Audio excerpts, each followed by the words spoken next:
ঠিক থাকলে ক্যাম অ্যাবোর্ডিং ঠিক আছে। আর যদি জিরোতে থাকার পরেও মেশিন চলে, ঠিক জিরোতে থাকা অবস্থা না চললে, জিরোতে থাকা অবস্থা না চললে টাইমিং মেশিনের ক্যাম টাইমিং অ্যাবোর্ডিং ঠিক আছে। আর যদি জিরোতে থাকা অবস্থা চলে তাহলে অনেক সময় দেওয়া যাবে রেগুলেটর অ্যাডজাস্টিংও না হইতে পারে।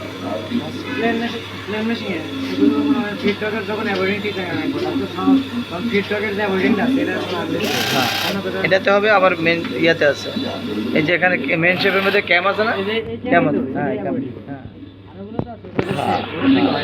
এখন দেখো এখান থেকে আমরা যে এই শেপটা হলো মেন শেপ। কি শেপ?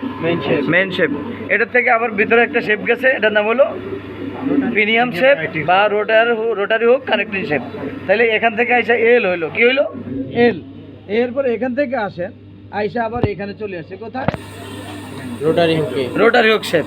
তাহলে এটা হলো ইউ টার্ন। কি বলে? এটা হলো ইউ টার্ন শেপ।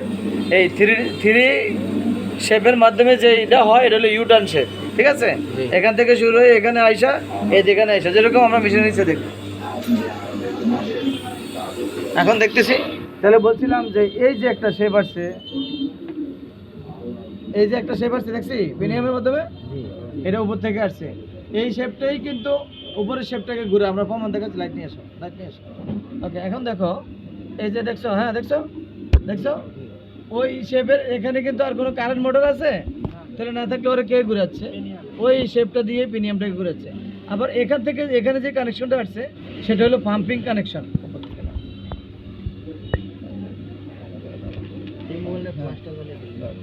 এখন দেখো এটা হলো পাম্পিং, ঠিক আছে? লাগো না, মেশিন করে যাবো। এখন দেখো এটা হলো পাম্প। কি পাম্প? পয়েলিং পাম্প, অয়েল পয়েলিং পাম্প, অয়েল পয়েলিং পাম্প। তাহলে এই পিনিয়াম শেপটা দিয়ে কিন্তু পাম্পের কি করছে দেখছো? তো ঘোরা ঘোরা বোঝাইতেছে আপ ডাউন। হ্যাঁ, এখন এই পাম্পের শেপটার মাধ্যমে সাপোর্ট লাগানো হয়েছে। কি লাগানো হয়েছে?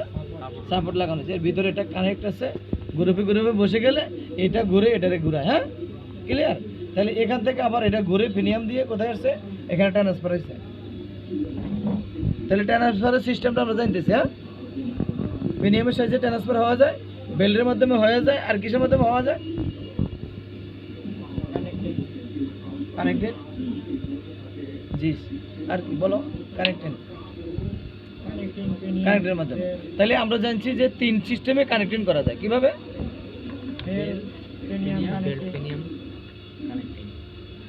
Connecting, bevel pinion connecting. তাহলে এখানটাকে যদি বলা হয় গিয়ার, তাহলে আমরা বুঝতেছি গিয়ার কখন হয়? যখন একের অধিক সাইজ থাকে তখন গিয়ার হয়। এটা সেম টু সেম পিনিয়াম। হ্যাঁ, সেম টু সেম পিনিয়াম। এটা যা আছে ওটা তাই আছে। আর এটাতে বড় এটা না, একটু দেখো দেখো, এটাতে ওটা বড় না? তার মানে মেশিনটা যখন আমরা বলি অনেক সময় একটা শুডাউনে শেপটা দুইটা শুডাউন করবে। কি করবে? রোটারি হুকের শেপটা দুইবার শুডাউন করবে। এর প্রমাণ কি জানো? এটা ডাবল, ওই পিনিয়ামটা বড়। কি বড়?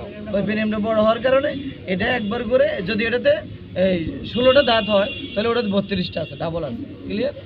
এই জন্য এটা একবার ডাউন, একটা শুডাউন করলে এটা দুইবার হয়। প্রমাণ দেখো, প্রমাণটা হলো এখানে আসো। হ্যাঁ, ঘুরাও তো, এখানে ধরো। ও এইখান থেকে এটা লোকে প্লাগেটের কাছে মাথাটা নাও, নিছো নিছো, আটু নাও, আটু দাও, আটু দাও। Okay fine. এই এখান থেকে ওরা বোধহয় দেখতে পায় না, তাহলে এইখান থেকে বোঝাচ্ছি, প্লাগেটের গোড়া থেকে বোঝাইতেছি। হ্যাঁ, এখান থেকে এবার ঘুরাও। হ্যাঁ, ঘুরাও ঘুরাও ঘুরাও ঘুরাও ঘুরাও। আর হ্যাঁ, ঘুরাও ঘুরাও ঘুরাও ঘুরাও ঘুরাও ঘুরাও ঘুরাও ঘুরাও ঘুরাও, আরো ঘুরাও, আরো ঘুরাও, আরেকটু। হ্যাঁ, আরেকটু নাও, আরেকটু নাও, আরেকটু নাও।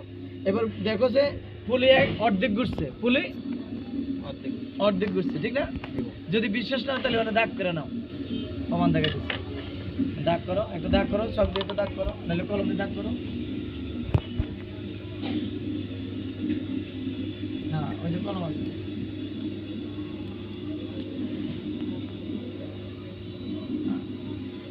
এখন এখান থেকে এটাকে ঘুরাও, অর্ধেক ঘুরাও।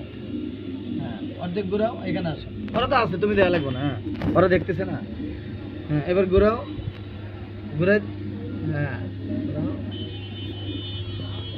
এবার ও বেশি গেছে, ব্যাগে দাও, এটা ব্যাগে দাও। হ্যাঁ, এখন তাকাও, দাগ বরাবর নিচে গেছে, গেছে না? দাগ দেখো, দাগ বরাবর নিচে গেছে না, অথচ এখানে এক ডাউনে বেশি হয়ে গেছে না। এখন ওই দাগটা আগের জায়গায় আনো। হ্যাঁ, আসো আসো, আস্তে আস্তে আসছে। এখন দেখছো একবার শুডাউনে, আসসালামু আলাইকুম, একবার শুডাউনে দুইবার রোটারি হুক শুডাউন করছে। মেন শেপ একবার শুডাউন করার কারণে আর রোটারি হুক শেপ দুইবার শুডাউন করছে। প্রমাণ হয়েছে, প্রমাণ শেষ। কয় মিনিট হয়েছে?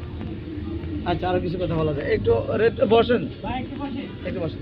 তাহলে আমরা আজকে থেকে এটা শিওর হয়ে গেলাম। এতদিন খালি মুখে মুখে শুনছি আর প্র্যাকটিক্যাল দেখলাম, ভালো হয়েছে না?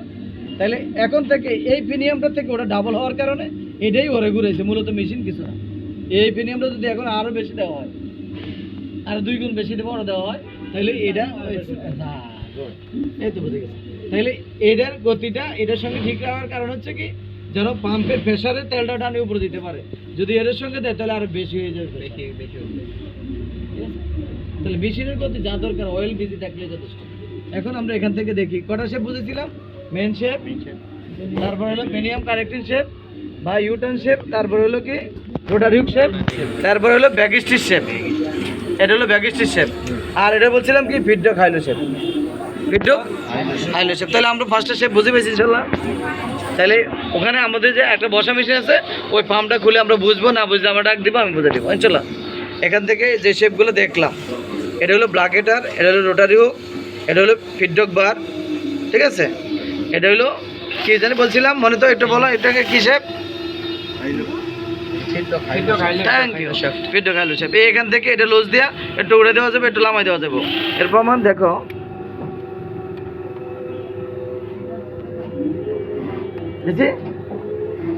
দেখছো? ওকে, এখন এটা লাইনে ফেলাইছি, এটা শেষ।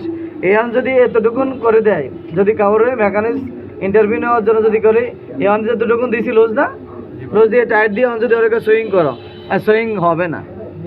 কি হবে? জায়গায় পরে থাকবো। কোথায় পরে থাকবো? কারণ কাপড়টা যাইবো না। কেন যাইবো না? পজিশন নাই, মানে ওই যে টান দিব ওই প্রেসারে নাই, ফিডডকটা ডাউন আছে, টানতে পারবো না। তাহলে খালি আমার যখন ইন্টারভিউ নেব, আমার কোন জায়গাতে নেব আমি কি জানি? কথা বুঝতেছেন? তাহলে আমাকে নিডেলটা বারটাও ডাউন করে দিতে পারে, ফিডডকটা লাগিয়ে দিতে পারে, তারপরে স্টিচ কাউন্টিংটা কইলা এক পেজ কইলা বাদ দিয়ে দিতে পারে। হ্যাঁ, কোন জায়গার থেকে দেবো বলা যায় নাকি? তাহলে আমরা এখান থেকে যে ধারণা নিয়েছি, কাজ করার ফাঁকে ফাঁকে আমরা এই সমস্যাগুলো আমাদের সলভ করে দেবো ইনশাল্লাহ। ঠিক আছে, আল্লাহ হাফেজ, আসসালামু আলাইকুম রহমতুল্লাহ।